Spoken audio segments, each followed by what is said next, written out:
राधिका यादव की सबसे पहले हम बात करेंगे हत्याकांड की, जिसकी जांच लगातार जारी है। लेकिन इसी बीच राधिका की दोस्त हिमांशिका ने बड़ा दावा किया है। हिमांशिका जो दोस्त है राधिका की, उसने कहा है कि पूरी प्लानिंग के तहत राधिका का मर्डर किया गया है।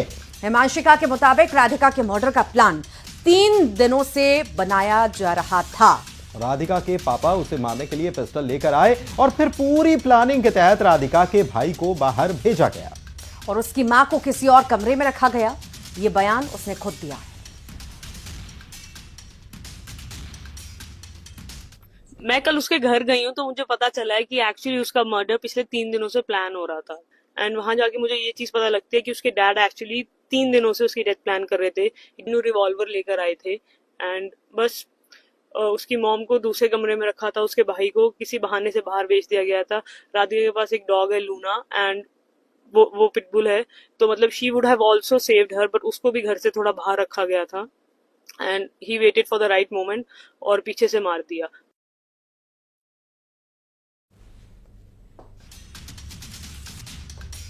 और इससे पहले भी राधिका यादव की दोस्त हिमांशिका सिंह राजपूत का बड़ा खुलासा सामने आया था। हिमांशिका सिंह राधिका और उसके माता पिता के व्यवहार को लेकर चौंकाने वाले खुलासे वो कर चुकी है। हिमांशिका ने यह दावा किया कि राधिका को घर में घुटन होती थी, घर में राधिका पर बहुत सारी पाबंदियां रहती थी। पर धीरे धीरे करके वो सब चीजें बंद हो गई बिकॉज उसके पेरेंट्स बहुत ज्यादा वो बहुत ज्यादा ऐसे थे कि लोग क्या कहेंगे। उनके पास हमेशा से ही सोसाइटल प्रेशर बहुत ज्यादा था और वो हमेशा से ही ऑर्थोडॉक्स थे। मतलब वो रोका टोकी हर चीज में रहती थी। मतलब मैं और राधिका हमने I think we started playing in back 2012 या 13 में। हम साथ में ट्रैवल भी करते थे, हमने आपस में भी बहुत सारे मैचेस खेले हैं। तो मतलब मैंने उसे देखा नहीं है कि किसी से ज्यादा बात करते हुए। हमेशा देखा है कि वो अपने पेरेंट्स के साथ ही रहती है एंड लव जिहाद के बारे में बात हो रही है। आप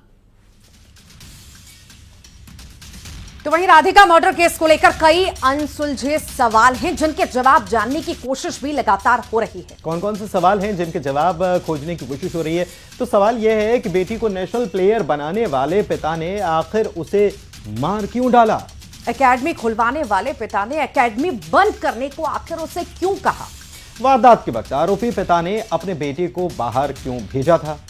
और दीपक ने राधिका को 3 गोली मारी, बॉडी से 4 गोली आखिर कैसे निकली हैं? इसके अलावा क्या आरोपी दीपक यादव की कुछ छुपाने की कोशिश भी कर रहा है?